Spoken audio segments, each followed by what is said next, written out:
Oh, We can remember. I talk about it this quite a bit. And this is, and I have to send him back in with two witnesses. See, it's the judge put the seal, he asked me to pay 30,000 zlotys. You know how much this is? $1.86, $1.85 to be exact, what it cost. And this is that, bunch of money over there. A bunch of money. But the reason I say that is, you take this, I didn't have enough time to change the money. The German money, I changed it in the bank. They changed it. This money, they don't want to change it. No bank wants to change it. I got here for $96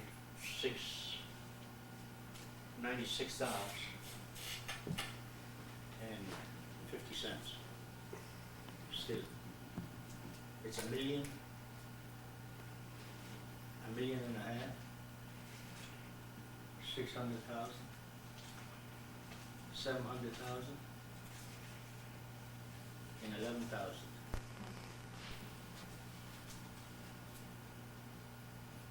This is 95 and 50.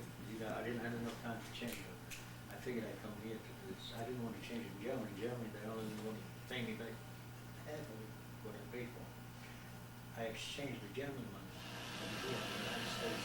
I made profit. I only paid it with that, 1.6, and the bank gave me 1.65, another 5 points. Exchanging the German money. German, they take it right away. This one. It's, for $1 you get 20,000 zloty. Now what is $1? What can you do with 20,000 zloty over there? 20,000 zloty, you, they,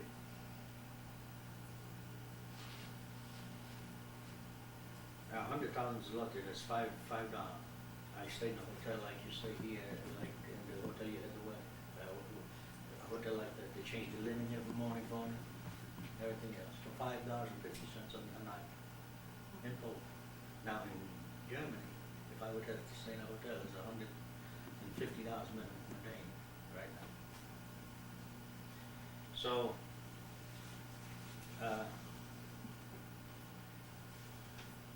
$30,000 was paid for it, and this is the date when I picked it up.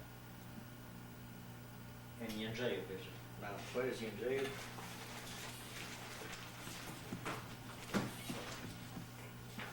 I was looking at the names.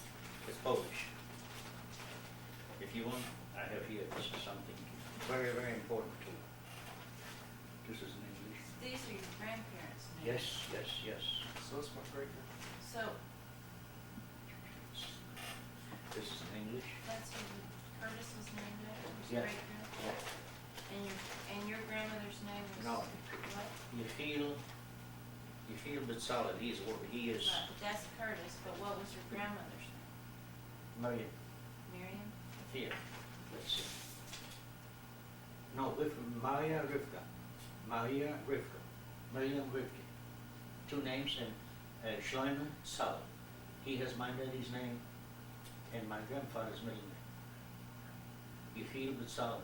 See, he got both. My grandfather's and my father.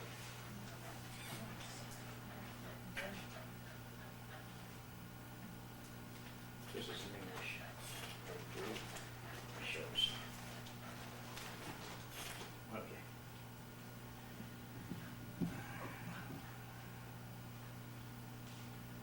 This is the place where this property is. I have to do that in order for you to see how easy it is.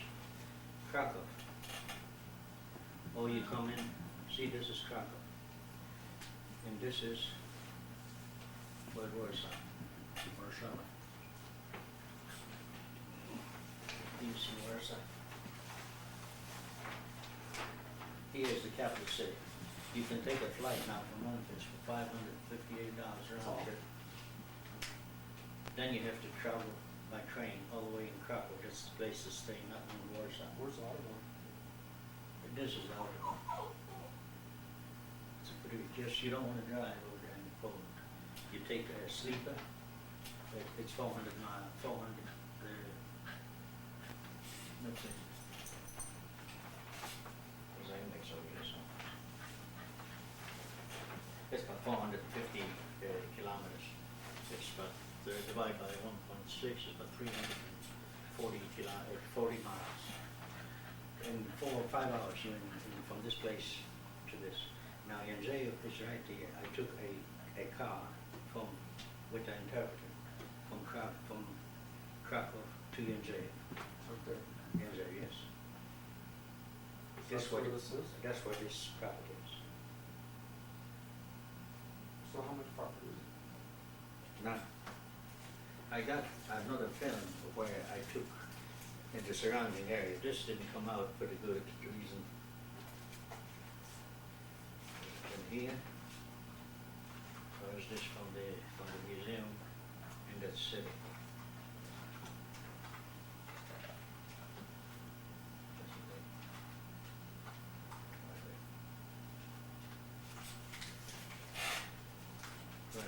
The latest film I took.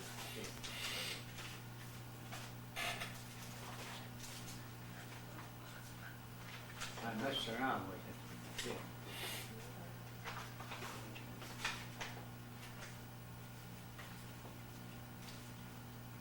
Yeah. I believe in here, something should be really. Yeah. This is the station where I had to, I went by train to another city. I tell you about that city, near Michigan. Right here, that city, that's where we lived. This? Right, Michigan. That's where I was born. That's where we lived, that's where my grandfather, and that's where all the, and I went, traveled all over around here. I went even all the way to Russia. Lvov is Russia. This is the border, Ukraine. And I traveled all the way across here by car, from here all the way around here. So you were born in Michigan? No, born here in Krakow. I was born in Krakow. So who lived here? What was it? We lived, my parents, that's where we lived. It's an industrial city. It's still there right now. Now, this is the front of the stores. I didn't pick up all the stores. Here starts off, that's a street. I took another film where I could take all of it, except it's being developed. 1, 2, 3, 4, 5, 6, 7, 8. A complete block is the front. Now, the inside, So where are these? this is the property we talking. This is a store. One of they all occupied. They Where- all rented What out. do they sell? Is this which one? They sell motorcycles here? Galanteria, that's a general merchandising store here. This is It's pretty clean. hardware store. Oh, wait a minute, what is it? Cork for mom or something? Oh, pizza. What? Pizza. No, it's no pizza. No food. No food in these places.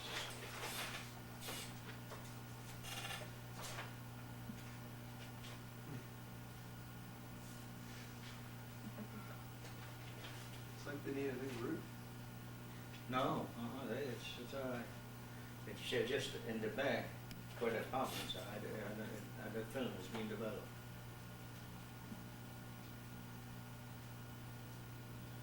Oh, there's somebody coming out. Read this thing. Spożywcze. Spożywcze, that means Lebensmittelgeschäft. No? Food, general food, this stuff. It's a grocery store? Yeah. I believe I'm right. S-P-O-Z-Y. Let me make sure. Spozy Wakji. S-P-O. Let me look it up. Let me look it up.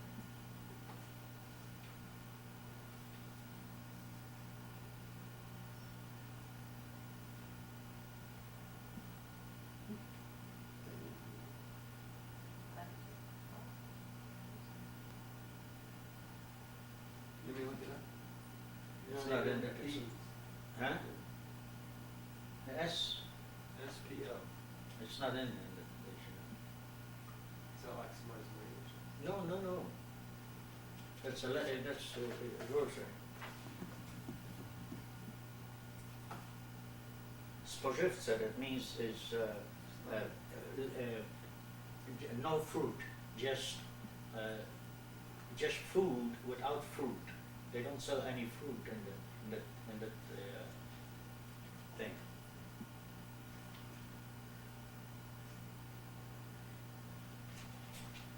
All You right, made the Polish station. this is the English, the front part. English, Polish, Polish, English, okay. Then you have, now this is Potsdam. This is Potsdam, let me see.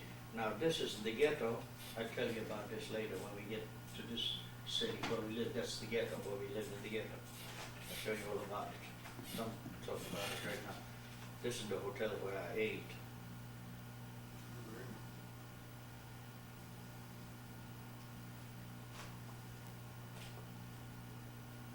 This is Szewska in Krakow, that's why I live not too far. So he was born here. Yeah. He, See that? You don't even have a picture of that, do you? no? Yeah. Who's that? You want one? Sure. It's a great picture. I know you don't have any of them. I You noticed in want the whole house, I went through, I didn't see my picture. You're on It's top not of the very refrigerator. good in the refrigerator. I didn't see it. He fell Where off. is it? It's not on there. It's on the top. Was that from his birthday last year? Yeah. I don't know when, it's, yeah, I just have some. That's not bad.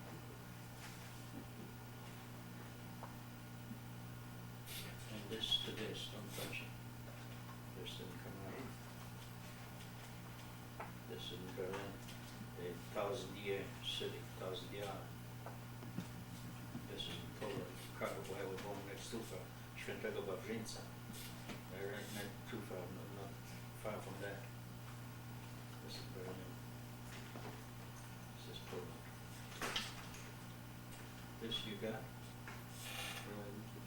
Okay, yeah.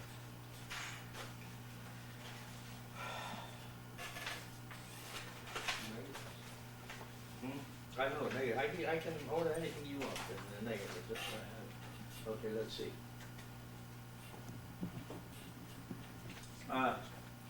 Now going back to this, we're not gonna get away with that till we get involved in this later on in this. So that's in Jędrzejów. This is about 68 miles from Krakow, Jędrzejów. so that's where his grandfather. That's where the grandfather lived in all this, and there is a great museum. This, Yeah. this is Polish, Yeah, this, all this is in Polish, yeah. Here, for instance, but his name was what? What was your That grandfather? was Shlomo. Raphael. Salel and Maria Shlomo Salel. Writing on writing, I'm gonna read out loud. Maria Rivka, that's my grandmother.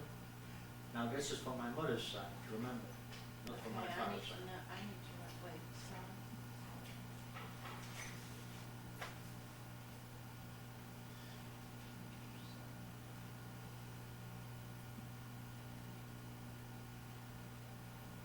And you want her maiden name and my Write grandmother's? that down. Do you need my? Wahlberg? No, Oh, that's the married name. They have, my grandmother's maiden name was Gernero. Gernero.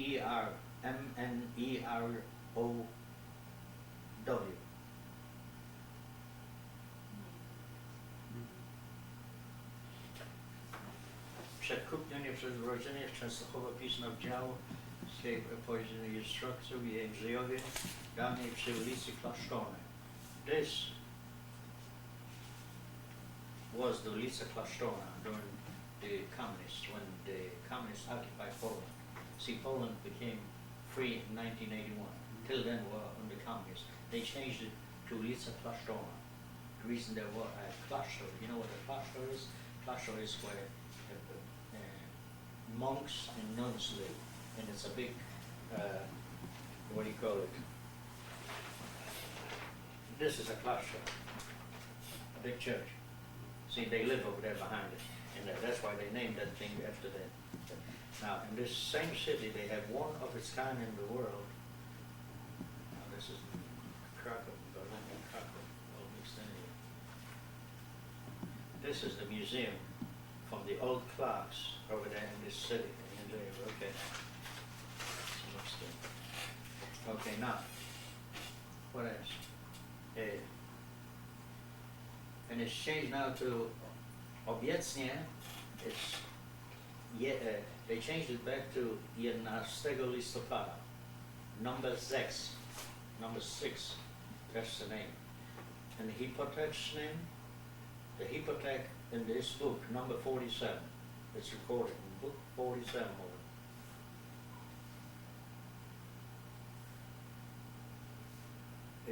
It was purchased from Garfinkel by a woman owned it. Her name was Garfinkel, and was purchased in 1931, and it was concluded.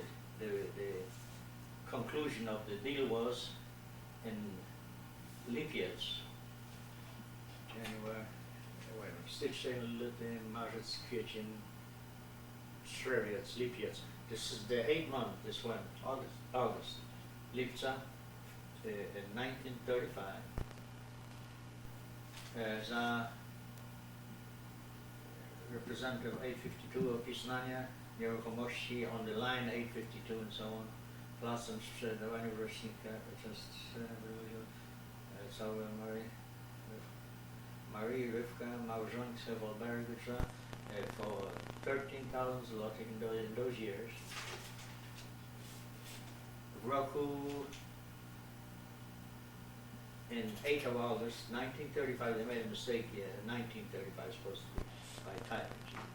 Took 1 week to type this thing over. Had to wait over there a week for it. Now, I didn't wait in that city, I guarantee you. I left that city as soon as I found out. And then it tells here that I picked it up from this and this book, and this date. And documented by the judge, he had to approve it, and had to give the seal, I had to pay for it. How much was it? Well, $1.85. 30,000 zloty. 30,000 zloty, that's a lot of money. And I didn't want to pay her off, the supervisor over there. She wouldn't take anything, a bunch of women working over there in the courthouse and so on. She wouldn't take a dime, so the interpreter told me, he said, if she would take anything from me, she wouldn't have a job. I said, yeah, I know she's on the payroll, but I tell you what, let's stop by in a candy store. I bought, and I found out she had children, so I bought 2 boxes of candy. One big one and one small one. I had it wrapped up right there on the spot. And I knocked back, they had to, you know, you cannot go anywhere to the courthouse over there, you have to get through clearances. And she stuck her head out, oh yeah, what do you want? So I had this thing hidden behind me. I said, you will take that for your children. I didn't give her a chance to say no. So you should see light up from all the employees over there. That's I came back, took about 45 minutes or so to wrap it and so on over there. She wouldn't take a dime for that. I had to wait 1 week before she got this. Okay, and this is, and right now, no, I can sit right here. If I got 2 witnesses, I can mail it into that address, or I can take another trip over there, I have it processed and came. The only thing I need is verification of tools. And the same lawyer I had at lockup, he advised me, he said, if you can handle it, he told me what to do. And I said, do I owe you anything? Even though I called him on distance over here, you know, I had a Polish guy call from Memphis. And he told me that's the first thing we have to find out. Now, this is the place where I live in Krakow, not too far. I show you for the place I live in Krakow. I have a picture. Big house? No, this is the 12 apostles. This is in the 12th century when Jagiellon, I don't know if you know the history, the Queen Jagiellon, University Jagiellon, where Copernic had his tools where he worked to study, to invent us, the world is round, are still there right now, and they still teaching over there in the university. Lots of professors from the United States are over there right now. They going through certain. They also have the Jewish studies through the Holocaust over there, two professors and so on. Now, that was the bishop who came over from Latvia when he married the queen. She was the queen, Jagiellon. He was a Lithuanian, so he brought his own priest. So in turn, he built that church with the 12 apostles in Kazimierz, and not too far where all the Jews lived. And it's still there, right there. This is a picture I took. It's right around the corner. Okay, to get you the Jews, past and present, happened to be, at the time I was there, journey into Jewish town. That's where I lived around. I'll tell you in a minute after you read this thing over. Kazimierz, you remember me saying on Kazimierz? And that's, let me get you a map and I'll show you what the Kazimierz is, right quick. That way you get an idea what's all about. No, but yeah. Really, I didn't want this map. This map doesn't have everything on it.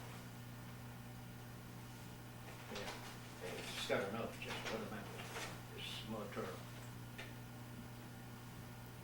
Świętego Wawrzyńca, this is the street where I was born. In that city, in Krakow. And this is from Krakow. And this is the Bible, where all the kings and the queens are buried over there. It's still there. And if you go in there, and I was in there for almost 15 minutes, in a certain place you go in there, it's so much magnetism, magnet in that place, in that Bible. It takes out all the sicknesses from a person. The herbs, they say it adds 10 to 20 years of your lifespan when you stay in there long enough. You don't have to do anything, just meditate. Stay there and let the magnet from that particular spot. It's world famous. And this, okay, I got some better maps over there to show you where Shevskapa of the Jews are congregating right now. This is from Wannsee. This is something else. This is Wannsee. This is Deutschland. I was over there at the opening when they dedicated the place back to the Jews in Berlin. They give it back to the Jews.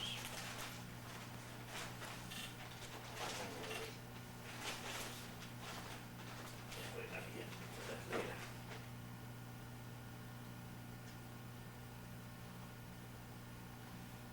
This is a better map. This is a better map. This is the Krakow, the city where I was born. You can see that. How long did you stay?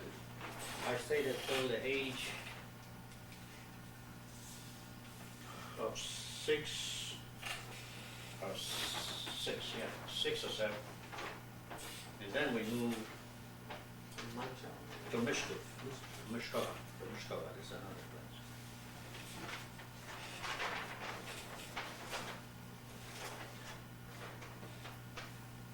I got it here marked up.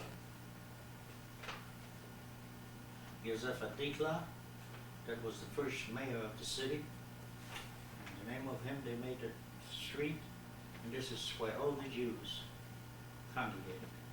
When the king Kazimierz the Great, when he brought in the first Jews after the Inquisition from Spain, he was the first one. He said the Sultan said he wants the same Jews over there in Syria. I mean, that time the Sultan was. The reason he said the Poles and the Poles had good living over there. And right there where I was. Świętego Wawrzyńca. Yeah. Okay, that's much from this. Now, what else you want to know about Krakow, Mishkov? Let's go to Mishkov. Every year I used to go to my grandparents. You remember I told you they used to fit me shoes for this, in the summer they used to fit me shoes for the winter, all leather shoes. He had the factors over there and all this thing. And lots of it is tore down too, over there in that Jędrzejów, in that city. Now, this book, when I found, this thing. Did I put it back in the proper perspective? Yeah. This, when I found over there, there is no ownership, it's still open. On the See, stores. on this, so that means somebody has not, they living over there, they renting it, everything is rented. All the stores are rented, all the apartments, except 2 of the apartments are not rented. They remodeling it. I was right there, I didn't wanna tell them who I was, in case for them not to ask, till I get this in process through the court. See, well, then, I find out if he lived there, he owes me for all these years. That's what the lawyer told me. Or if he wants to buy it, let him buy it, that's what I want. Let him buy it and get out with, from under it. See, I don't know. Now, in Mishkov, here you can read this thing later over there about Krakow. That gives you a good idea, but the Ramwood Synagogue, I don't know if you know anything about it. It's the first synagogue where the rabbi is buried over there, it's still over there, his grave right behind the synagogue. Over there in Mishkov, where are those pictures where I showed you not to touch it till, yeah. This on the ghetto, the city is a big city, is one of the largest paper factory, Steinhagen. He built 2 schools over there. Matter of fact, Steinhagen is a German name. Originally he was German, except he was Polish, very devout Polish. Then the Germans came, he was German, then back Polish, he's back Polish. See? Except he did lots of good for the city. So he was they never did any harm to him. He was a Gentile, not Jewish. The reason I found out through that woman who lives right here in this house upstairs. I was sitting over there drinking tea, if you don't know about it. And that's the house on the ghetto, that's where we lived. We lived in this, there used to be a revolving iron gate. You used to pull it down and shut it up at night. And they went bad, so they put in iron guards in it, and that was in the ghetto. Now, behind this house, this is the front of it, this is the side of it. I got a picture in the back of it with a car over there. Her son was back from, and he left for Hungary at that time.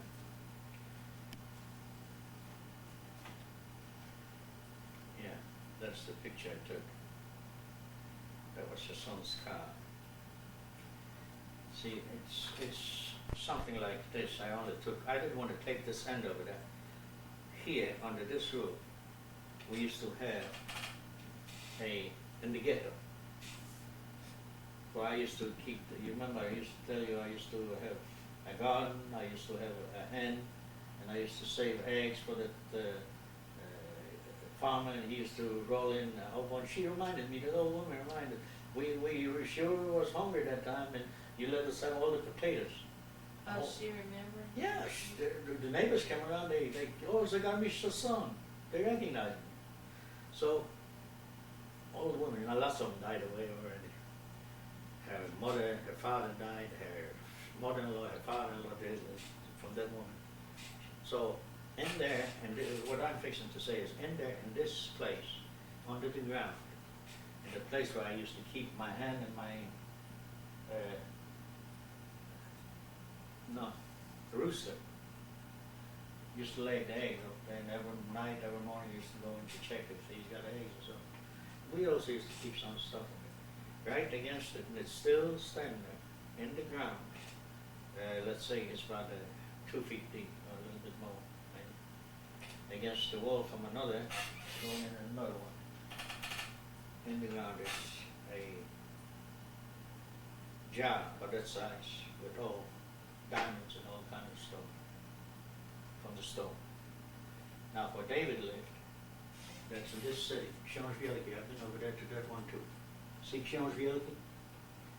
That's David, the one who said he's no longer living. You know, he's buried in Berlin in one of the largest cemeteries over there in Europe. And over there, I went to find out the reason, over there we had the remainder in jars buried over there.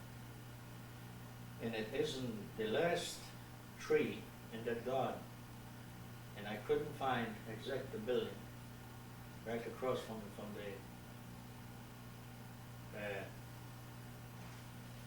from a church. It's not the same priest show where he used to live. He passed away. It's already two of them since. So there's so many years, just 50 years.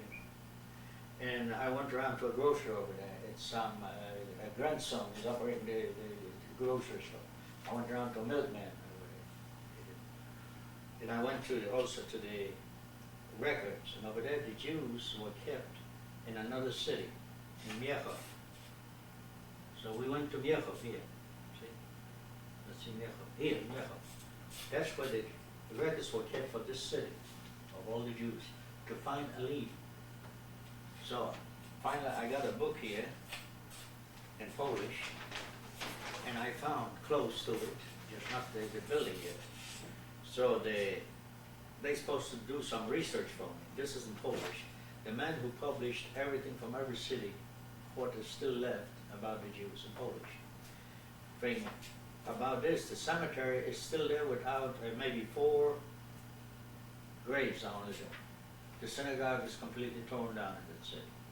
I couldn't find no place of it. And that's what the book said over here too. So, over there is the rest of it in the ground. Now, in order to get into this place, going back to that Mishkov, to the first one, the only way I could figure out, I almost did it, to go out and she smokes. Probably if I would have taken in a bottle of wine and I would put in something over there, put it to sleep. First ask for the keys. See, I was down there, I had my hands on the thing, and she has a lock on it. He says, we don't store anything in there, we kept it just empty for a memorandum for it. See, they don't need a place, they got plenty of places over there. It's a big house. One person, her husband passed away, her other child, her daughter passed away. See, it's a two-story, yeah, here, a big 3-story home. And we only occupied this part, plus the back of it, for storage, and then a basement. We have a part in the basement for food and so on. So she keeps it locked up. So I almost asked her, can I get the keys? And I didn't want to lose the key someplace in my pocket. So I said, that wouldn't work. The reason she remembers so many keys. So finally I went back to Krakow and I slept over it, and I said, the only way if I could figure out some kind of pill to get it, put it to sleep for a couple hours, or for an hour, or whatever, get the keys from her. While I'm drinking, just play around and get the keys, go down there, start digging, have a little shovel with me, start digging, take it in, put it in my, I used to carry around a bottle of water with me in a little section, always kept, put this thing in, and then take off my train, go back to Krakow and disappear. They would never find She'd it. let you just dig? Pardon? You don't think she'd let you just dig if you gave her Oh, some no, money or something? you don't want that. If you do that, and it's in a small town like this, the news spreads around so quick that you haven't got a chance to get out of Poland.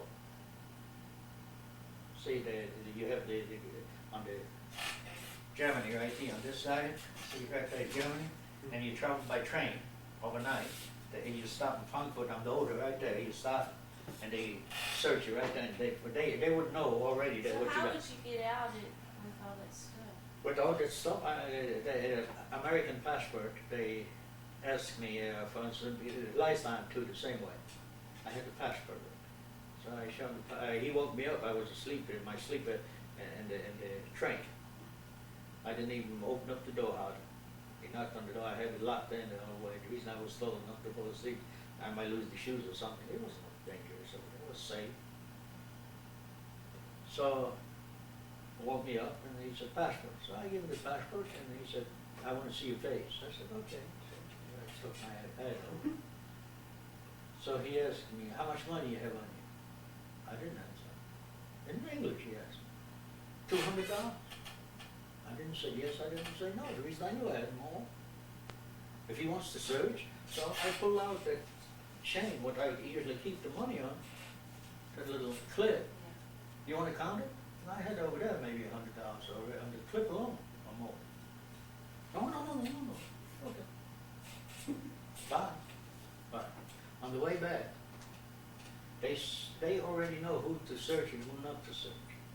One of them, they sent in there with him, maybe 15 minutes. They went through every piece, whatever he had. He had the laundress. And see, somebody must have turned them in or whatever. See, and if you're going to spread around You anything, don't want any. you don't want, the reason to them, they pick up, but the only thing they have to do is they call their own police station right away, the whole patrol on the border, all over. Yeah. So you couldn't tell LA you wanna go in just to see for all times, give me a few minutes? It's outside though? I mean, it's just right Well, outside. Yeah, no, it's on the roof and it's right behind. Here is the part of the building, is right here. See, this is the part of the building. And it's going down the slabs, you see the roof, and it's in there, under the roof, and Oh, it's inside the room. yeah, inside, and it's built special. While we were living, they built special for us those storage places, what you would call a permanent storage place. Now I looked around to see if the hinges can be moved without she has a big lock over there hanging on. And she told me, I haven't got anything, and we don't have anything in there. It's actually just a memory that you all lived over here. And start telling her that I want to get in, anxious to get in and have a little shovel, a garden shovel. That's all I need. It would take me about 15, 20 minutes to dig down 2 feet over there around it and take it out and put it in, and then flatten it out and close up and go to the train, go back to Crockham this week. Is it a small jar? I mean, is it something in Yeah. your pocket? Yeah, and not in the pocket, no. And you have to have a little. Satchel. I usually carry around the ones you took in. Oh, that bag? That bag, I used to carry around water in it, and some fruit, all kind of fruit, and some niblets, cookies and so on, if I got hungry or anything. See, right in there it would fit in. I had that thing with me, sitting over there drinking tea with it. And the only thing I could do is slip in a little shovel, small shovel out of my over there, one of them for pennies. And I couldn't figure out now, I said the only way I can do is she likes probably to drink, so I buy a bottle of wine over there, sit down and nip with her, maybe one or two, and hers I slip in something, she gonna, I tell her go on, lay it down, I'll be sitting here, drink the rest of it. She don't have to run, then I slip on in and lock myself in and then keep digging. And then from Berlin to get it to the United States, now this is a problem. The reason you go through too much of electronics. On these borders, if it's not turned in by anybody, it's easy to cross the border. What happens when you mail this stuff? You cannot mail it. The customs look and confiscate everything. You cannot mail it. There's no mailing of it. That's smuggling. It's called. You do it. Well, I didn't know how they checked that too. You cannot mail any jewelry. For instance, if you want to send a ring through the mail, you declare it, let's say $1,000, you're going to pay 20% duty here, then you're going to pay another 20% duty in Germany. See, that's, and then the postage, what do you call it, the security, insurance on it, in case of loss. You have to take out, they make you, the post office makes you take out insurance on a product like that. You have to pay for that, and then by the time you're through, you're better off to take the money with you and give it to them or buy the product over there. See, that's why I was so close and so far away from it. I had my hand laying on the thing. The only reason I slipped on it on purpose to see how the hinges are hooked up, to see if they have pins. They were permanent hinges in there. There was no pins that I could maybe go over that night. See, come in the afternoon, like around 2 o'clock or so, sit and have a glass of water or tea or coffee, wait till it's time and go over there. Walking distance from the station. So where's the living quarters in relationship to where that storage is? The distance, Far enough away? yeah, it's far enough. If it's dark, you cannot see anybody going in. You see, you walk underneath here, you cannot see from the windows. when you walk, see, this is the front, see? They have a dog. And the window, this is, no, they're not, they're not all over. See, the only thing is, if her son is home, he probably would be messing around with the car or anything. See, now her son is gone for 2 years, he's going to Hungary, she told me how long he'd be going over there. And he's sick, he's probably gonna die on the way over there. But how would you get him back? I could figure out a way to get it back to And from what would Berlin. happen if they caught you? They They just confiscate. take him and that's it? Or they're gonna throw you in jail? I don't know if they would catch me, I don't know. Well, I'm not saying, I'm just saying, is it I worth would- it? Oh, yeah, it's just, if it's worth it, Thousands and thousands of dollars. if it's worth it. It's over there antiques with the, Why would I just come in the village? Yeah, but I'm saying if they're gonna catch, if you got, I'm not saying that I want you, I wouldn't want that to happen, but if it happened, and they threw you in jail for the rest of your life, it wouldn't have been worth you going over there and trying to get it. No, it's a way to get it, for instance, I could I probably. mean, you hear about these people that See, put in it- jail in Mexico, is it anything like that? No, I mean- I was sick, They just kill you. I was safer. They don't kill you, they torture you. Listen, I was safer in Poland and in Germany than I am in Memphis, Tennessee. I'm not worried about that, I'm just thinking, I what are traveled- the consequences? I Are the traveled- consequences worth the amount See, of money that? I traveled, I know, it's not, well, if you get caught, it's not, Well, see, I that's what I'm traveled, saying. I traveled from right here all the way to Russia by car. Right, there's the wall is Russia, Przemysl, Dresser, right down here, Krosno, and then back up to Tarnow. We went back, not this way, I went to the side street here, or in Rapchica, yeah, and then Tarnow. It's very religious, lots of Jews from over there, from Tarnow. And then I went back to Krakow. I went to Bieliczka, where the Pope was born over there, and all that. Święcik, that's Auschwitz, right here, in Krakow, see how close. So, You should go now, those to- little cases and to get it over here, that's what I figured. If I have be in Berlin, I don't know, I probably would take a boat or something and figure out something, and I could work in something and, You can't even get the stuff. huh? You can't even get the stuff.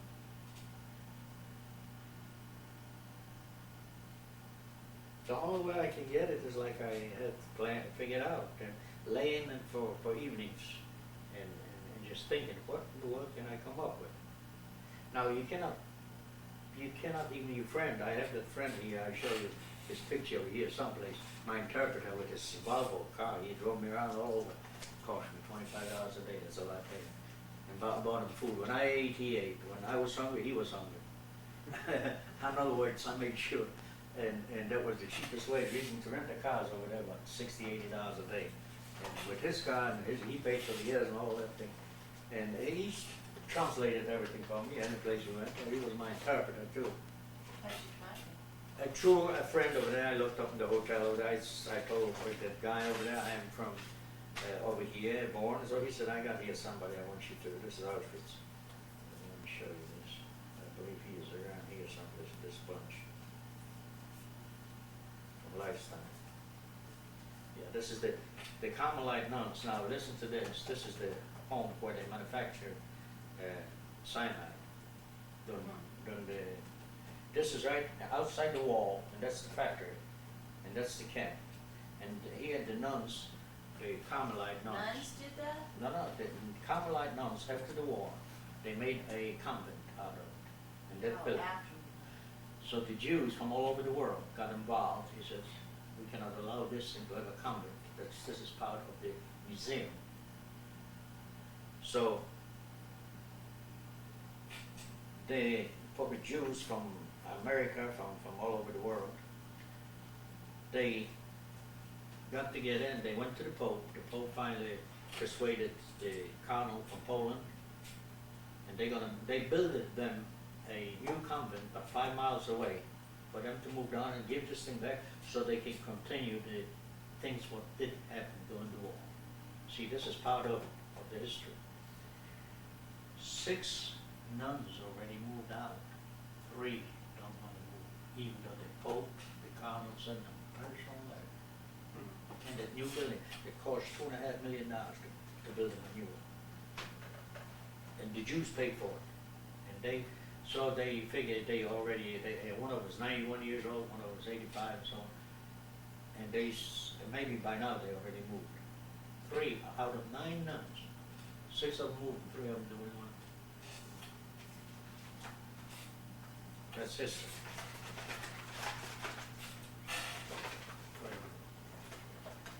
Where is this? I wanted to look at those pictures. Pictures? Yeah, that's from Auschwitz. If you wanna, you won't be able to digest for breakfast tomorrow, maybe. Do you wanna see this? You wanna go to Holocaust Museum at the JCC tomorrow?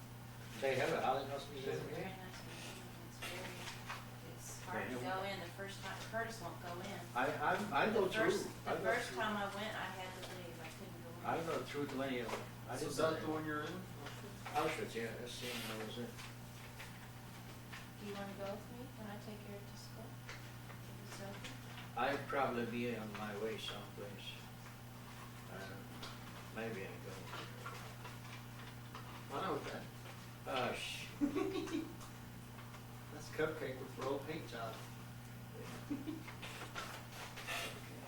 It's gonna be back the way it Did was. you from have last these time. pictures? You showed us these. Those are from the last. Yeah, from the last trip, that's from the last trip, you see, and that's fine.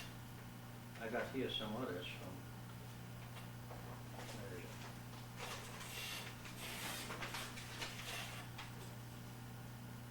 Yeah, this is Krakow, the synagogue, that's the Babel, that's the cyanide over there. Let me see if I find you that guy over there. Yeah, that's the building I lived in Krakow. For your 6? 6, yeah, Pillar 6, yeah, right here. And right here is, Right on the right back here, of those pictures. right here is that is Mariatsky, that's the cathedral right here, written up about it here. This, St. Mary's Secret, about this is this, right there. If you read the history about it, 2 guys, they were killed each other, and they never finished it. Took 300 years to finish it.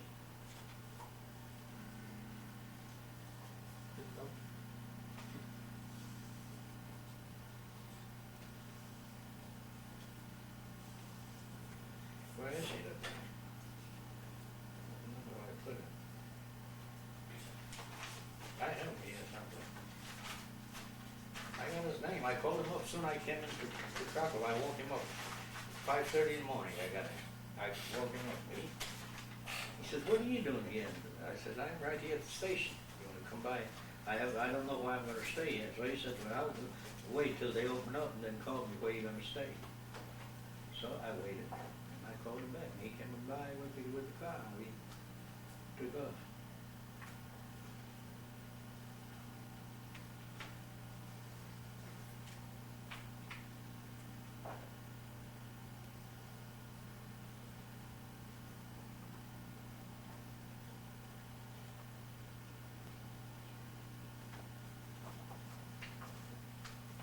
Hotel Polonia.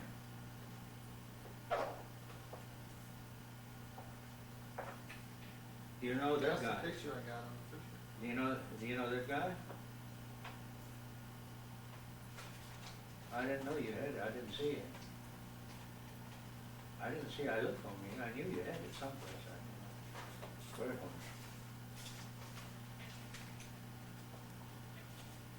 No, go and put those pictures. I believe it's in here. In this one. No, did we go through those?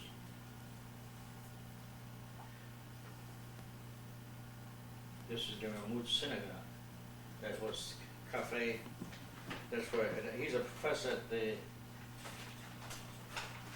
He's a professor in Paris, politique, and that's his Iranian wife. He was there at the same time. He's a teacher. He's going for his PhD out of New York, Brooklyn. He's teaching in New York. And this one is from the Holocaust in Poland. He's in charge of all the things, from the historical things in Poland.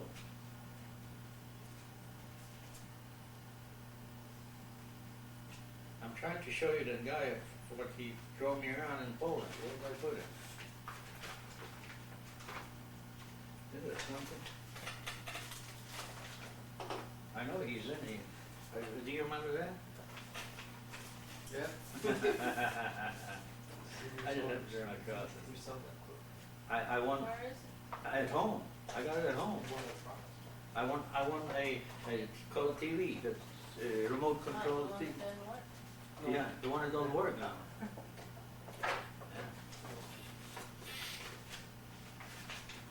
You sold it yourself, or you had your phone Myself, I had some, you know. yourself? I did start. I only said that because you told I me did once start. that I you did had start, some you know, people help I you. started. I think I you told me started. about that. I started.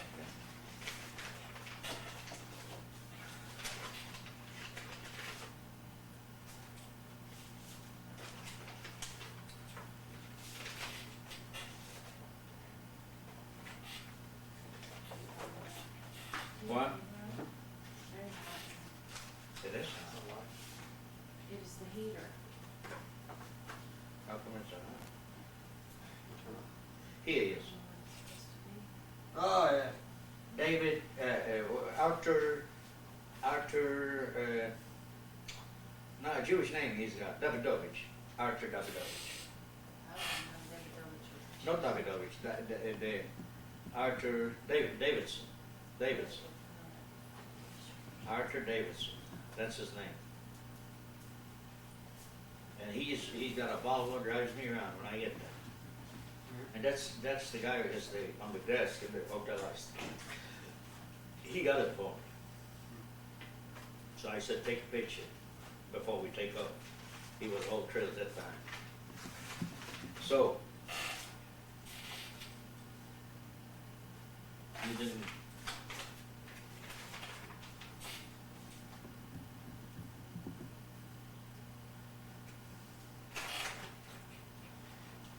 Let's see. This they give away free, all those things.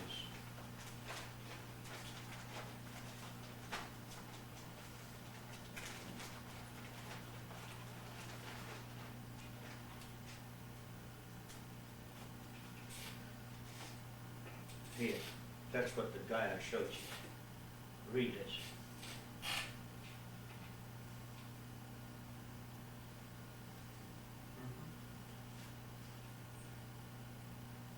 He is a computer man I met on the train. He directed me how to get up. On the train, see, he's got a computer business. He said, come on by sometime. Arthur Davidson, see, that's the guy from the telephone. And the Halkovsky, see, that's from the Jewish, he's Jewish too, or born in Poland. His father went through the concentration camp. He never left Poland. That guy with the hat on is sitting around the table. He's got his own office. It's supported all by the American Jewish community. All that.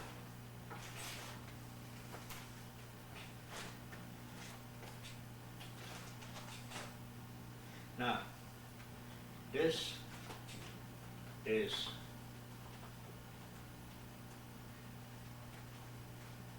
in Berlin, France, where they have the same thing like on the Holocaust in Bada Hashem in Jerusalem. They dedicated, and these are the things they get. Gedenkstätte, that means to Erinnerung, Haus der Wannsee Conference. This is Deutsch, German, it won't be in this dictionary, it would be in this dictionary. This is German, this is Polish, it would be in this dictionary. Gedenkstätte, look up that word. Then you find out. How's that Wannsee Conference, that's where Heinrich, the Gestapo man, proposed what to do with the Jewish situation in Europe, in that building. And this the way it looks, and that's the way it looks then, and that's the way it looks now. It's given back and to the Jewish people. Jewish places in Berlin, okay. This is in English, so it shows still what's left. Okay. Places, and all in English. This is not in German now. This is the no, this is the cemetery. See, the cemetery, that's where David is buried, in the Jewish cemetery. This is the large one, this is the old one. And then it tells you who famous people are buried over there. It tells you over here who they are. Showing all this. Source pictures of a crust. Oh, here, didn't I show them to you? I didn't? How come? How come? Oh. Oh, yeah, I have them someplace here. Where are they? Huh? I have them all together for you. I got some duplicates over there. This book just, that's not all of them. I showed you the rest of them.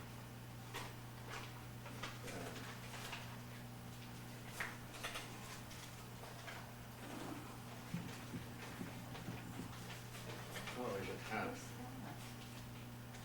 Okay, here, see, I knew I had him someplace. Now, this is, you know who that is. You know who that is. This is the one you used to play with. The one you used to play with. Nice white eye. This one? Yeah? That's Danielle? Yeah, Daniela. This is Daniela. This, here she is, Daniela, yeah. Who's where's the mom? This is her mother. That is? That This is her grandmother. This is her mother. This is her mother, and this is her grandmother. This is her mother, right there. So it's Oh, okay, here's a good, better picture. He is in the grocery when she was shopping. I took her seat, she didn't even know I took that. This, they had a party for me over there. This is her cousin. Her cousin, he is, works for the government too, and this is why. And they had a party over there for me.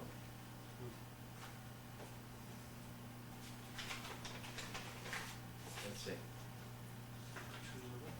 Huh? Send them pictures of us. See this? This is on the boat ride. We took a boat ride. This is at the Fasching. We went over there. And this is at the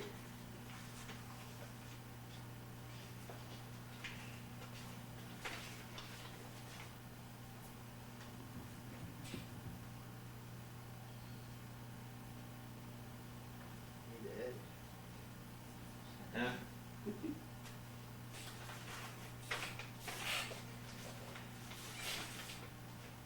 So, So your mother's name was Leah. Leah, my And sister your father, wait, was Giel. yeah. Yehiel. Was your Okay. sister? No, wait. Now, on your father's side, what was your grandfather's name? Do you remember? I could, wait a minute, was it Avum or was it Avum, or was it his brother, Avum? Kurtzman, wait a minute.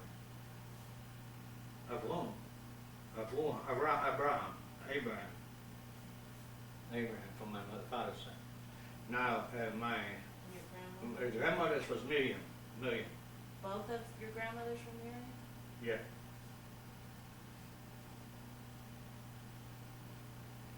Okay, and that's Kurt's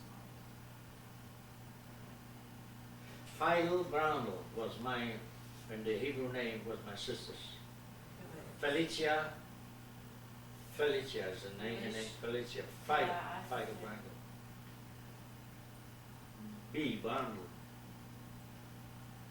She was 2 years old. 2 years older? Yeah. 2 years apart.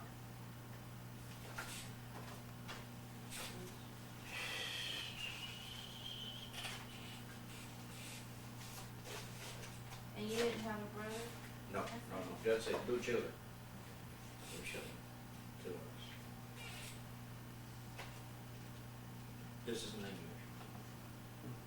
This is in Polish, you cannot read that. I know you can't.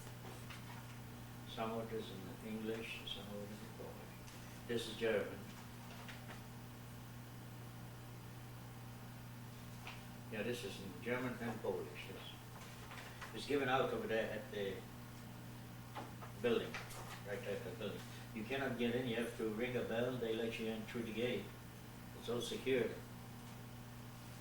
It's free, they cannot charge for going in that place. And to the front seat. Now, let's see, where is there? What else you need to know over there? Any more information you need? So when you go to California, I might go anytime. is that something you really get resolved? Yeah. So, Yeah. what's this guy gonna do that owns it now? Do you know who it is? I don't wanna know it right now. I find out later the only thing I have to do is get possession, and then I get the lawyer, and he's gonna negotiate. So when did you come to the United States? 1949, October 1, Boston, Massachusetts, not New York. Forget that, 1941? 49, So, October 1st, I landed in Boston. And October 10, I was in Memphis, Tennessee already. How'd you know to go to Memphis? And I picked it up in Regensburg, Deutschland, Bavaria, Regensburg. US, this is in English from the Valley Embassy. mhm. And they're giving out these things, excerpts over there, all the things. If you want this copy, I can give you. How did you know to go to Memphis? How'd you I went, I worked at the Jewish Community Center as an international telephone operator in Europe. I wasn't a black marketeer like some of them. I did other calls. I was what they call it, a devout man to go to Israel with the Irgun. With the Irgun, if you know what that organization was. I don't know if you do or you don't. The Irgun is the same thing like the Haganah, the opposition, like Menachem Begin's party. Menachem Begin, who is not in the party right now, who was before. And I used to go to Paris with his meetings, all his meetings every few months. I used to go sit in on those meetings from the only way we could recognize him if he started talking. Looking at him, sometimes he come with a goatee, sometimes he come with a notch on it, and by him talking you could identify that it was Menachem Begin, if you knew his expressions in the book. The reason the British had 200,000 pounds on his head to do away with before Israel became a state. So, see, we never knew who was sitting in even one of those. So, we organized that ship. I don't know if you remember the Exodus. You watched the film of it or something.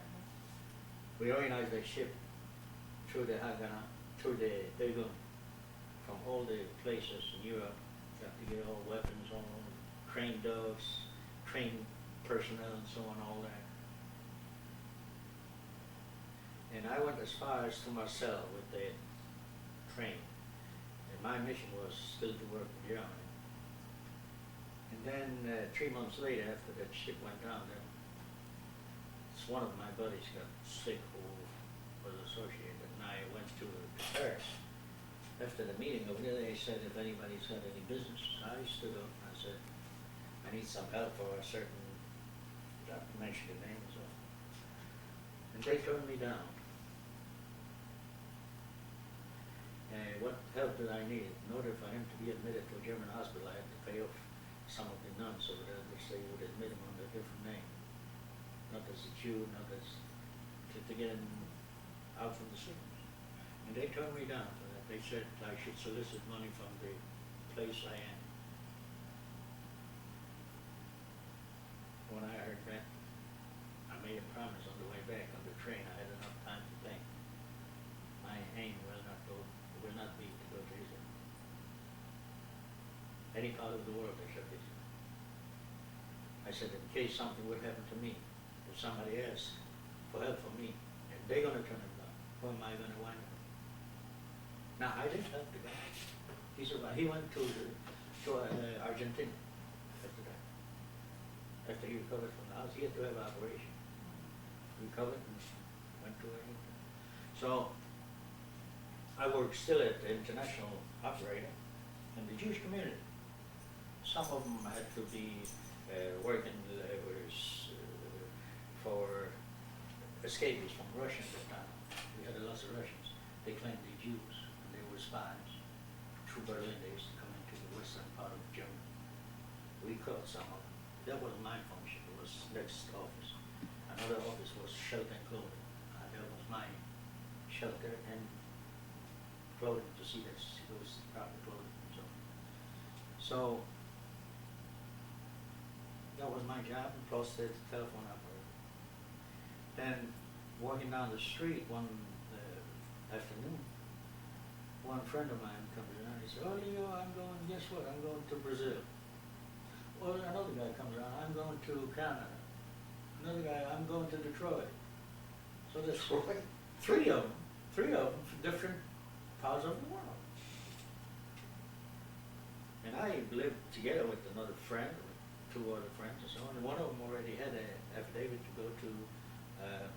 You were in Poland then? No, that was Where were you? Germany. After the war. Germany. After the war, that was since '45 when we got liberated in Germany. We came to the American troops liberated us. They told us we're going to America. America was the U.S. zone. They had the British, U.S., French, and Russian. But they told us we're going to America. That was the U.S. zone. And I stayed there for 4 more years after the war. And that's what was my function. And then I worked for the underground, train people.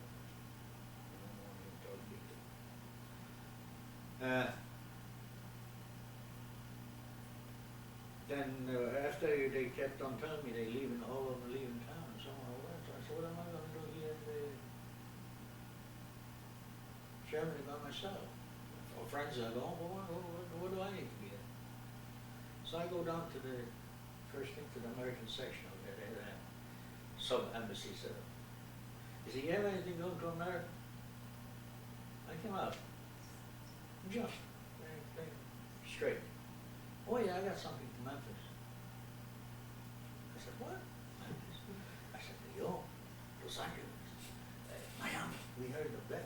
Washington, Detroit. We heard of those big cities. Memphis. Well, so I told him, I said, "Can I do a little research?" "Oh yeah, I tell you, Memphis is the same way like Regensburg, where you're coming from. The Blue Danube divides the city the same way like Memphis divides the Mississippi divides Memphis and West Memphis." I said, "Oh, that's why you want to send me over there. Close to the same things. I can go from my house, throw in and go fishing."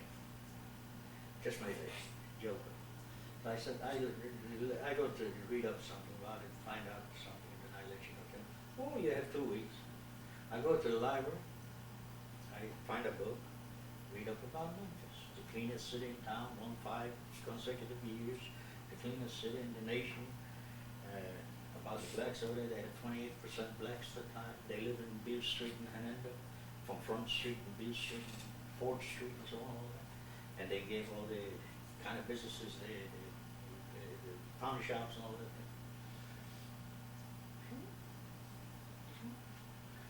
I told her, "Well, I come back," and I said, now the reason it drew me to the United States, when I went to school, I'm at effective school, it was torn down in Michigan, where I went to school, they built a new school, I told you that guy buildings. But old school where I went to school is no longer there, it's another one next to it. And he taught me in the fourth grade about the Civil War in the United States, I remember, and that stuck with me all through the years. And Khrushchev came over here to help help solve the creation of the slaves and so on, but he donated all this money and all this thing for that purpose and so on, all that. That stuck with me. Okay. So I said, can you be ready in September or October? September, yes, September. By August, the last part of August, September, to go to Bremenhaven and be ready. I said, yeah, I got plenty. That was in March till September. I liquidated everything, packed up. I went on the train. Was on my way to the United States. Like I said, I never did come into. So did you have to pay for a ticket or something? No, that was through the agency. So I came into Memphis. I filed it, they covered what I did, all the activity. They didn't have anything about my underground. Otherwise, I wouldn't be able to come over. The FBI wouldn't probably pass it. They checked that thing. So I used to drive around on a motorbike scooter with a weapon over there when I was in Munich, raised when I was 38 miles over there. I could take this thing about blindfold. Used to train this. So all this was not on there.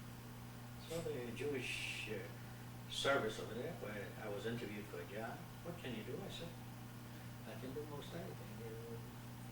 So I said, you have to file what I'm capable of, what I did after the war, what I did, don't do what I did. So first thing we're going to start, I'm going to teach you how to answer telephone. And then I see her, she pushes a button and it starts recording. And I told Ken Tim, in the office, Mrs. Marks, I never forget that she's not living here. And she's sitting right across the desk, and I noticed she pushed, and I could see her sound recording. See, they recorded everything. And what's his name? Lieberman, the head of the agency, was in this other office. And something went over me, and I almost grabbed the table and turned over on her. And I said, I am not the Gestapo officer, I am. Just like that. It came back to me that during the Gestapo time, they didn't want me to say that I'm not Jewish. The reason I didn't look Jewish when I was in camp. I never denied it to be Jewish. They came back to me. So finally I said, now, she's recorded, she didn't tell me that. I don't want to be recorded. I talk anything to anybody and so on, so he stood over there to find it. Everything was fine. So I went, they didn't record it. Finally I went down to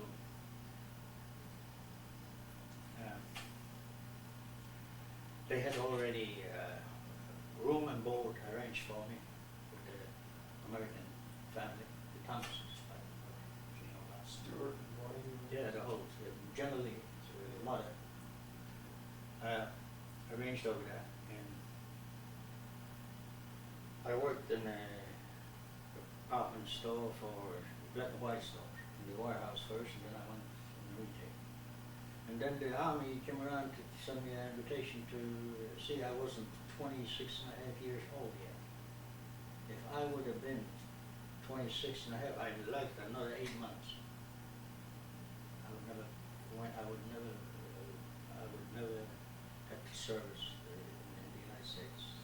No, I mean, in state of emergency. And I had to sign a document in case of state of emergency. Even though not being a citizen, I still have to service the United States. So Korea broke up right there. So I passed the examinations. They asked me, I can be ready in 2 weeks to go to the Army. On the way back to work, driving that little car, I had a 52 Chevrolet driving back to work. I drove along. I said, Lee, you came over to a free country. Why would you have to go to the Army? I can choose my service. I said, they have a Navy, they have the Marines, and they have an Air Force. Something stuck to me there. So I go call up from work. There's a recruiting sign. He said, yeah, you have to come in tomorrow at 8 o'clock. You have to take tests before I can even talk to you. I said, I'll be there at 8 o'clock. And they all together. They are medicine and third. That's what they want. So I go in there, take the test. took about 2 hours. That's what like those, all these tests in 2 hours. It can be ready in June, and that was in February of 52. The war was going on in Korea, strong that time. Can you be ready? I said, yeah, by June, yeah, I can be ready by June, pack up, but don't take too much civilian clothing, you cannot wear civilian clothing when there's good training. I said, can I wear a change? Yeah, you can take that with you. And right then my mind working already, it's gonna be 6 months or 5 months before I even go to boot training, the war might be over. But so I said, I made the right decision. June 1, I went down there, he put me on the train, I go down to boot training, spend over there 6 weeks. I had another month and a half with the war going on. When I got out of training, they tried to get me in intelligence. The general Steele, I never forget. 2-star general had me in the office drinking coffee, smoking all this, to get in intelligence. San Antonio, Texas. I said, no, nothing. I said, no, I want to be with men. I want to mix with men. I don't want to work on my own. He couldn't go with me. The reason they checked my background, and I had the secret clearance already then. They checked me out before they even approached. I didn't have the clearance, just I passed it. So he said, we send you an OJT to Chicago, Air Defense Command. I said, I take it. Just like that. I'm not going to Korea, I'm going to Chicago. OJT, that means I'm going to have at least to learn 6 to 8 months to a year to trade what I'm going to do in the military. See my mind working that. I went to Chicago, I stayed there for 2 years. Since 52 to 54. Being in Chicago a year and a half, I made already 3 stripes. Then they sent me to Denver to school. After a year and a half in Chicago, sent me to tech school.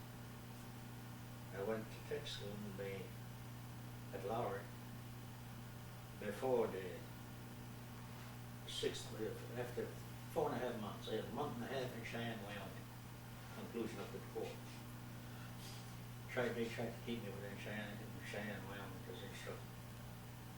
And I argued with him, I said, no, I'm not going to stay here, I want to go back to Chicago, see how everything in Chicago. It was a big town, a big living, so.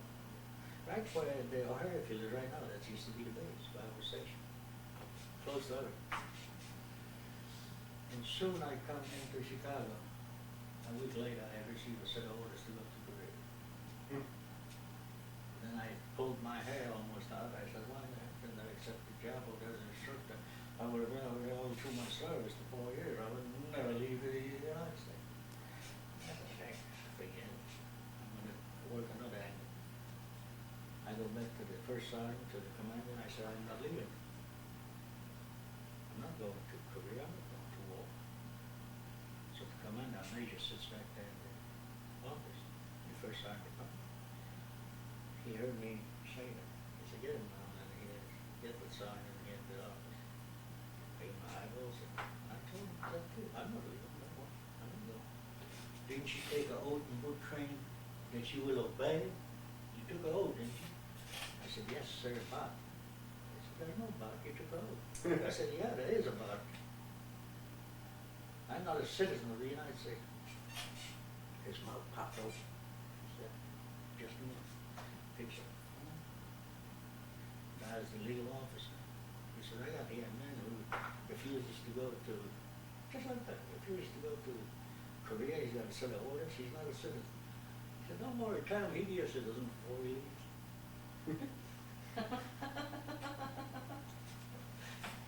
So that's how you got your citizenship. 48 hours they had the clearance. Oh, is that why you gave me this number? What is this? 48 hours. Why did I write this down? Naturalization papers. These are just your papers? You gave me this information. I don't remember that. Maybe, Yeah. I find out what it is. That's my naturalization paper from Okay, someplace, you I just don't gave know me what it that to know. is. When did I give it to you? Well, I wrote this down right before Eric was born. Okay, maybe that's the naturalization paper, that's the document, when I was naturalized.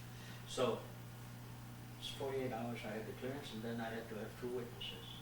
4 of them did want to go downtown to Chicago as witnesses. I said, you all want to come? Come. I only need 2. So 4 of them went, 4 of them went. Commander, my officer, the supply officer, the maintenance officer, the first sergeant, and the maintenance sergeant. We all went, and then they called the first case in a full courthouse in Chicago. And first thing, before even the judge said anything, the state of Illinois pays for your certificate of naturalization. You will not pay the $10. We paying for you, your uniform. And if I find out you pay for it, you will not get that certificate. And I said, yes, sir.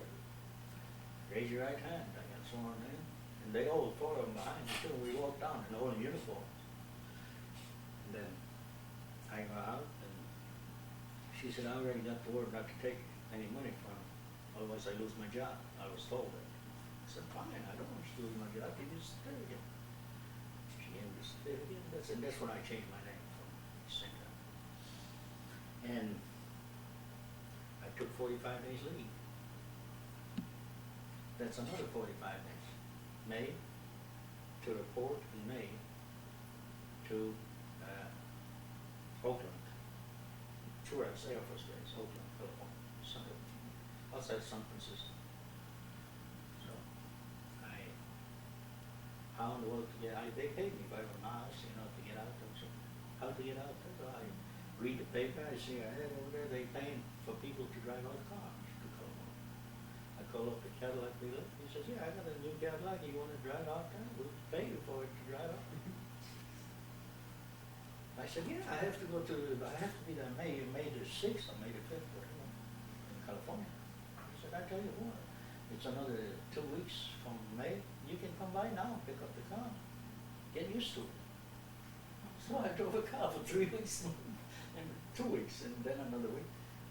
I took about 3.5 days to drive out. Drove it out to Long Beach, California, south. And then I took a little plane. Cost me about $18, something like that, from Long Beach to San Francisco. And then I had another 3 days left, so I didn't go to the base. I didn't want to pull any detail. I stayed in a hotel over there. I didn't have money. I stayed in a hotel, looked around San Francisco, and then I went to so going overseas to Korea. They asked me if I want to fly. I said no. I want to go by boat. I'm very the reason by boat, I knew it takes 9 to 10 days, so I had 10 more days.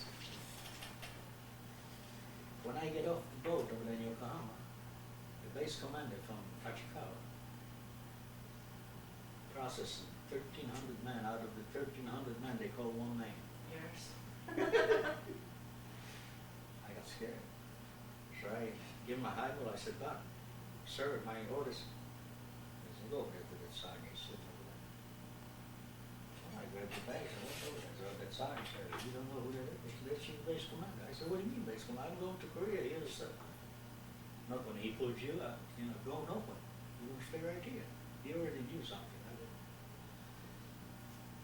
So when I cross this, then before I know it, the staff car comes over and a little corporal comes out and he says, Sergeant, is that your bags over there too? I say, yeah, these two are mine. Opens up the trunk, puts it in the staff car. I drink coffee with the fellow sergeant over there. Sit over there for 45 to an hour and 15 minutes until he process everybody. They all went on flights to Korea. Fight, ready to go. And here I'm driving with the commander back to about 30 miles back to the base from the shore.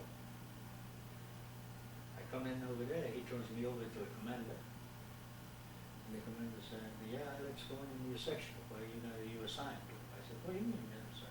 I'm supposed to be in Korea. He said, no. Everything has changed. You're going to be right here. I didn't say another word. I was glad that they did that. And I spent 2 years. When it came to go home, they wouldn't let me go home. They said they almost forced me to extend. And I didn't want to. I went back home after 2 years. And then I was stationed down in Greenville. So who fixed it so you didn't have to go?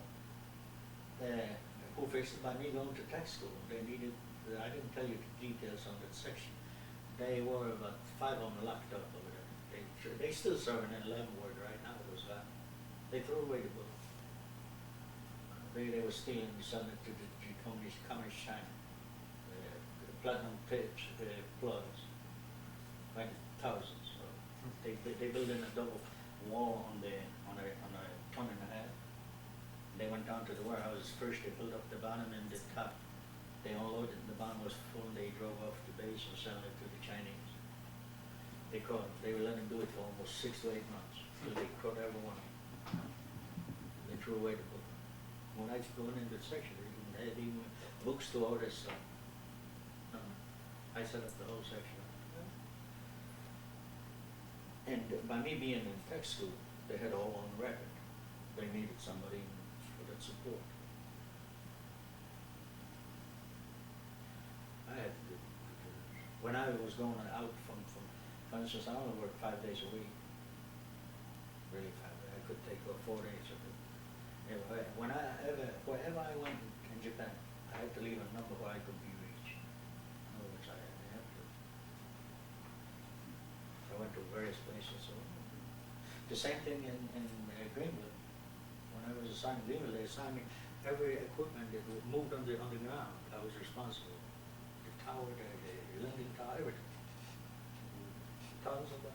I used to take off every Thursday being in Memphis. And I was stationed 150 miles away from Memphis. Go back Sunday. Come in Thursday and go back Sunday every week. And I made money on it. I had a car and I used to load up a bunch of guys, 5 of them, each one of them paid $10. So it's $50 a week. And the way I picked them up, I didn't drive them to the house. I left them off. If he lived 2 miles or 1 mile away from the highway, he had a truck, or his wife could pick him up on the highway. I dropped him off right on the highway and picked him up on the same spot on the way back. And that's why Italians were cheap. Now, I said, if you want to pay 20, I'll take you to the house. I had a brand new car, 57 Chevrolet, a 56 that I got rid of that and bought a 57. Same way in Chicago, I used to drive them home once a month. I used to come with a load. Every so they paid $25 a while every month. 5 of them. See, it was for the distance. Then 150 was 400 miles. I didn't make it. Though I had fun. So, and then I got out. I worked for a jewelry store. Golden Jewelry, I worked for him. I was the collection manager over there. I didn't like that. So I was right next door to Singing. They had an opening for management. I said, "Are you going to hire somebody who is collecting for a jewelry store?"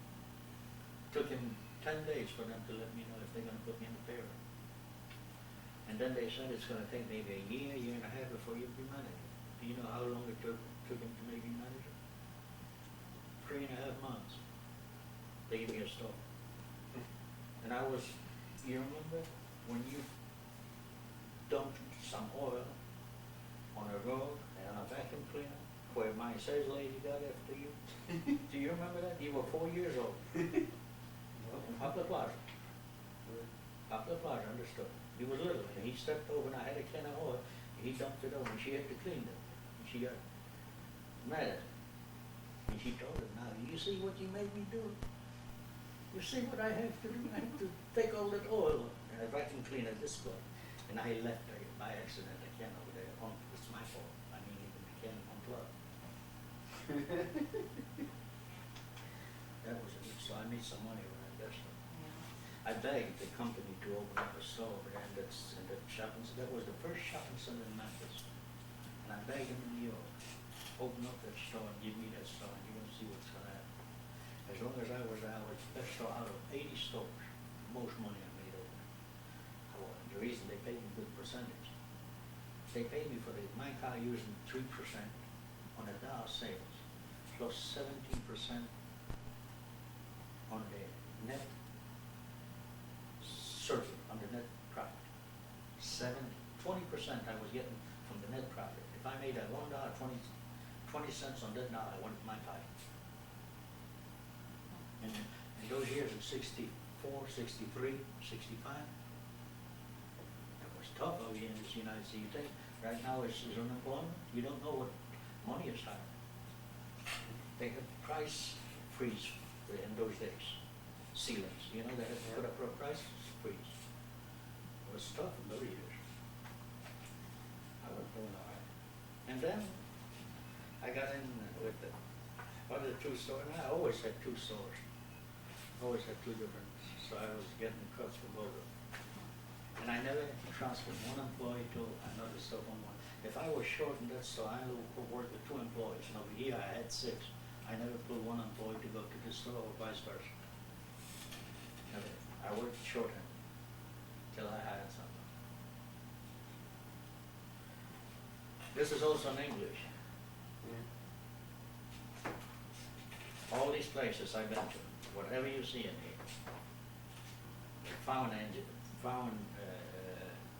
that's where Wilhelm, Kaiser Wilhelm had his girlfriend. She lived over here, and he used to come and visit her on that island. You're not allowed to smoke even today. They're not allowed to smoke. It's what they call it, farming. Is a, what do you call this bird? Peacock Island. That's what it's called. His girlfriend used to live here, and the only way she could go, she couldn't walk on the island. She had to, from here, just across he built a bridge. Or vice versa, he could go over here to her, or she vice versa to him. And his wife knew about it. It's beautiful. This is the Philharmonic. Design. This is English? Yeah, English and That's not German. English. Oh, English on this side. It's English and German and French. This is the cemetery, and this is the new synagogue given back. I was in it. The Jewish synagogue. See right there. Read about it in German. I mean in In English. German. This I know. Read it. One of the Murano and the Mar. This is gold. See. Yeah. This is the center of the city. You can see it from all over. That was destroyed by Hitler inside. They rebuilt it the same way like this is. And this is the Tiergarten where all the Turkish people get together. This is the Jewish cemetery. It tells you over there. Yeah.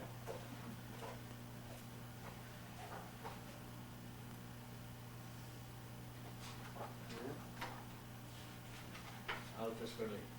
This is the zoo. Oh, neat. This is the zoo. One of the largest in the world. Germany's oldest zoo. This oasis in the heart of the zoo. Yeah. From this point, you can have connections to every airport or every corner in the world. Now, I'm not sorry coming over to the United States. I went through that thing maybe in the day, maybe 8, 10 times around it. Read it. Berlin Air has immortalized the popular song. Oh, this is the restaurant. I ate in that restaurant. Takes 30 minutes to circle around the city. It says Berlin Air is immortalized in a popular song. As immortalized in a popular song. They have something special about it. The skyline isn't always as spectacular as this lithographic combination of TV tower, dome, cupola, victory column, and red town hall. That's the victory. That's the victory. And that's the restaurant right in here. The revolving restaurant. And that's the red building. The Burgermeister, the town mayor, the mayor from the city lives, has his office right there in that building. It's in English. Red town hall. Yeah. Seat of government. of the Yeah, United city States. government. Oh, it's beautiful. And this is behind the Jewish synagogue. Oh. And this is the Potsdamer Platz. Right? New guard. Oh, that's the guardhouse. Watch. That's a nice. Now, this is on the wall before it was torn down. Oh, Yeah. we Yeah. saw that graffiti. Yeah, In- graffiti. In Oklahoma City, there's a museum that we went to They have that that? has a big piece of They have a on big the wall. section. It's They were got selling it graffiti there on when I was there over there. They was, I could have brought home something with me.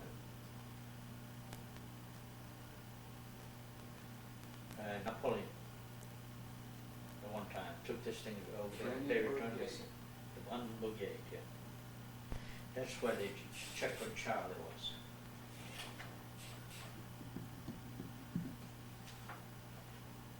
Charlotte and Schloss. That's all Berlin. That's it. Schönes, that means beautiful Berlin. That's all it is. And this is, they have about 100 some odd stores in that building. That's the Centrum, Europa Center is it called. Everything is in there. They have nightclubs, you name it, the Europa Center. Money exchanges, everything, you name it, it's all in there.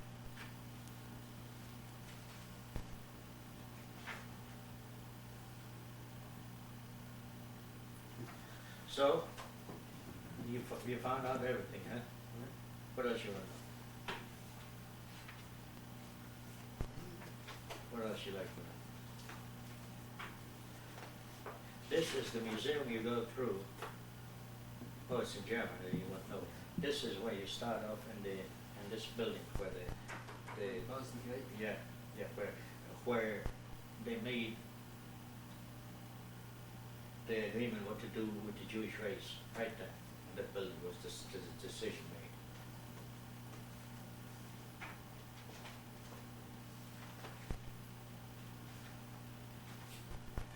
St. Mary's Secrets, that's another good. Between four, it's builders. A church born of violence. This goes back 20 years. Just a few small article in English. Well, then, where's the other books? That's the Jewish situation. You didn't read that, does it? Only up to this point. Yeah, up to this. No, up to this point. That's as far as you go. Then you get the whole story about the Jews in Poland, right here. If you want to read it, very quick. If not, don't do it. If you Jewish places in Berlin, I know you're never gonna go. That's all.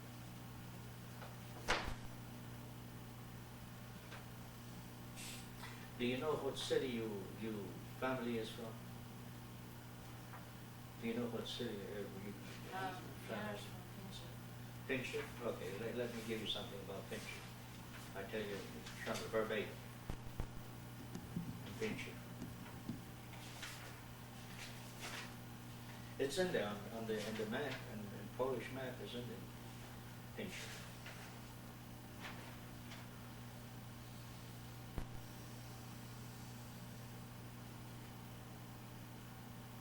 Pinchot, where are you? Look, that's the way you spell it. What are you going with? Pin, D-I-N. No, the 143, where is it? Pinchot, here. P-I-N-C-Z-O-W. That's the way you spell it. And apostrophe, now remember apostrophe on the O. And it's pronounced the U. Pinchot. Make apostrophe, yeah. Now, 143, okay, translation. Starting off, it's quite a bit to read about it. Usually it's some cities, some different. Now, look, let me give you an idea. The synagogue on Ulicy Klasztorna, again, Klasztorna is the name, on the zbudowana w roku in the 16th century when this city was built. Późno rozmawia przez długi czas opuszczona, znaczenie zdewastowana, zachownie się religijałem. During a period from the 16th century on, it doesn't give a date, have been completely the goose town, became a goose town for a while, from the 16th century on, for a while. Zde montowane umieszczone w miejscu muzeum, gdzie uzdobione jest kolejna przyjęcie do sali, druga do wyceny fragmentu wielkiej obecnie na muzeum.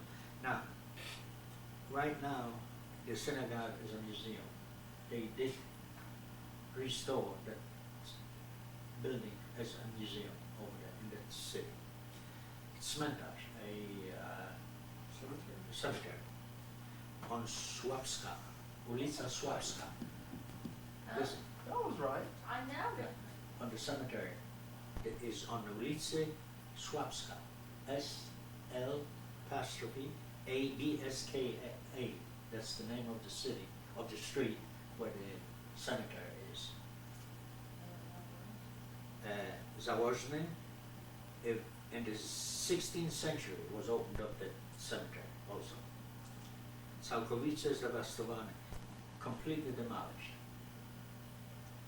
Jedyne słody do resztki murowanego ogrodzenia i fragmentego potłuczone nagrobków.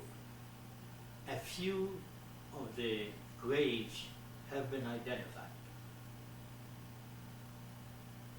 after the war, po wojnie. Cmentarz zabudowany domami mieszkalni i zachowany tutaj masarnie podczas wojny światowej uliczonego z nagrobki do budowli umocowany i sprawowany Niemcy sprzedawali pozostałe nagrobki ogłoszenie lodowice. The Germans took the gravestones, most of them, they started building in the surrounding streets, highways with the gravestones. Batalonów, chłopki z Włoszech, 8 miesięcy ojczyzny, z nagrobki, and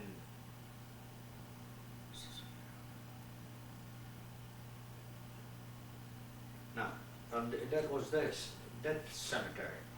Then another cemetery is in Batalionów, Chłopski. That's the name of another street. There's another cemetery. They had two cemeteries. That's how big that city was. Now, I'll tell you in a minute how many people were in there. I believe it's in, yeah, it tells you further on. I'll tell you in a minute. Zbudowanych nagrobków założonych in the 19th century, they finally established in that cemetery a permanent place. Całkowicie, in the 19th century also this cemetery was destroyed. Zostały jednego fragmenty potłuczonych nagrobków. The stones have been completely taken away, just the graves remain. Żydzi mieszkali w Picznowie już in the half of the 21st wieku, no, of the 16th, the half of the 16th century. In 1576 roku, podatki miejsce, in 1594 roku zacząłem się właśnie miasta Myszkowskiego. Zygmunta Myszkowskiego w XVIII wieku Pińczów stał się jednym z skupni żydowskich w Małopolsce. Małopolska is Gross Poland is Wielkopolska. Małopolska is Small Poland, a section. In those years they used to call Pińczów Małopolska. In that century, okay? In 1765, mieszkali 2,862 Jews. In 1856, 2,877. 70% in that city were Jews. See? Przeprowadzona wojny było około, before World War II, was 3,500 Jews in 1942, nastąpiła masowa deportacja przez 3,000 Jews was sent to Treblinka. At Treblinka, they sent to the concentration. 3,000 of those 3,500 osób do przyjęcia. Dwie grupy Żydów pińczowskich zbiegły do lasu, and the rest of them went underground. They worked with the underground. 500 of those Jews worked with underground. To są Michał Majtek i Zalman Feinstadt. Two very prominent people. One of them is a poet, really. Michał Majtek was a poet, a Polish, very popular poet. And Zalman Feinstadt, under him, they were connected, working with the underground, those 500. So this is the story of that city, going back to the 16th century when it was built. Tells you exactly how many Jews, till 1942. Pincher, if it's Pincher, that's Nickel. Now, this book is not for sale. The man who published it, I talked to him. He was from Warsaw, and I met him over there at the university in the Jagiellonski when that guy, what I showed you, that card for you to read it, the Polytechnic in Paris. He invited me, he said, if I ever come to Paris, make sure that I come and visit him. The reason I did lead him to a good restaurant, the same restaurant where I eat, I run into him right there. Well, first I have seen him at the synagogue over there at the museum. And he asked me, where's a good place to eat? I said, don't forget this is the Grand Hotel. I go in the evening to eat, he's sitting over there with his wife. He got up and we all ate together. So he said, when I be in Paris, Joel Shapiro, uh, that's Joel Shapiro. yeah, Joseph Piro. He's originally born in New York or New Jersey? New York, I believe he said. And he went to school here, got his PhD. A young fellow, he's about 38, maybe 30, 40 years. Got his PhD here, and he went direct to Paris to further studies, and he was accepted in the Politique Academy in Paris to teach politics. Speaks a fluent French. His wife is Iranian, and he told me on the side, he says, no, she is not Jewish, she looks Jewish. I said, to me she's a wife, isn't it? I told him that. She looks Jewish, didn't you see his picture? Her picture. I told him. So he said, if I be in Paris, I'll make sure. I said, yeah, someday I surprise you.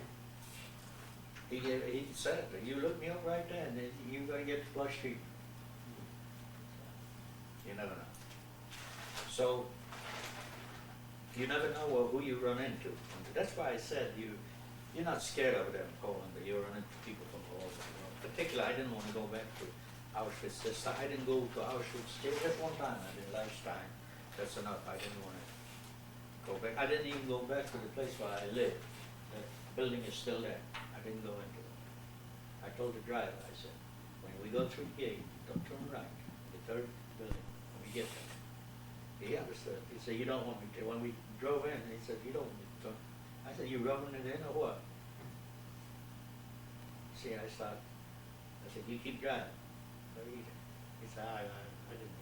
He can't about it. And I looked over, and it was straight there, and then the view comes over there. Now, I went to see the crematories, the 3 crematories where they destroyed. Yeah. We got out of the car, and that's why I That's took. all those pictures. Yeah, that's why I took some pictures from the Israeli VFW. They invited me to Israel too. I took them, yeah, they said, whenever you're in Israel. The VFW was over on a tour from Israel. Oh, I saw some pictures. Yeah. So you never know who you meet. You don't meet a stranger, believe it or not. Not in my case.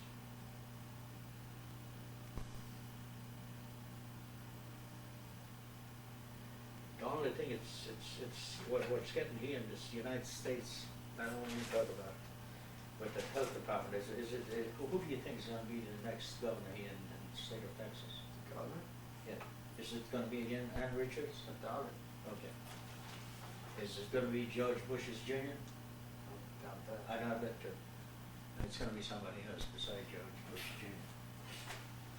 I don't like, I Somebody's just, in the Rangers, they stay. I hope Carol don't get it. Nah. That man is irresponsible.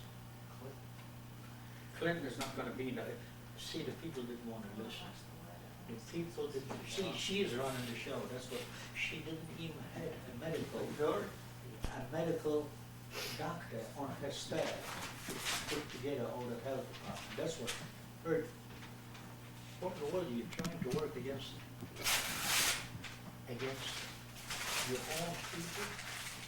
I'd rather live in a country where I can choose my doctor. If I am sick, I carry insurance. I'm paying the percentage that I'm supposed to pay. That's what we do. Oh, sure, and so you have two policies. One of them don't cover, you get the other one. You take another policy out, you're still covered.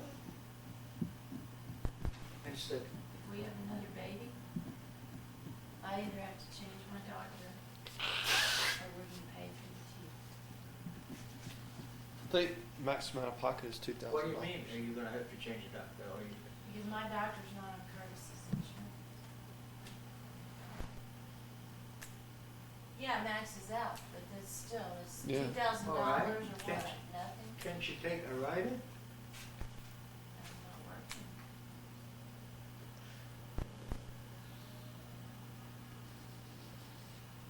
Or can't you take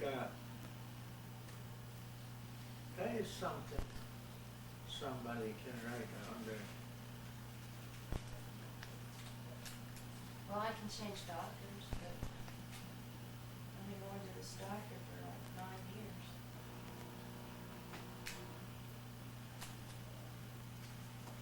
now, can you get a doctor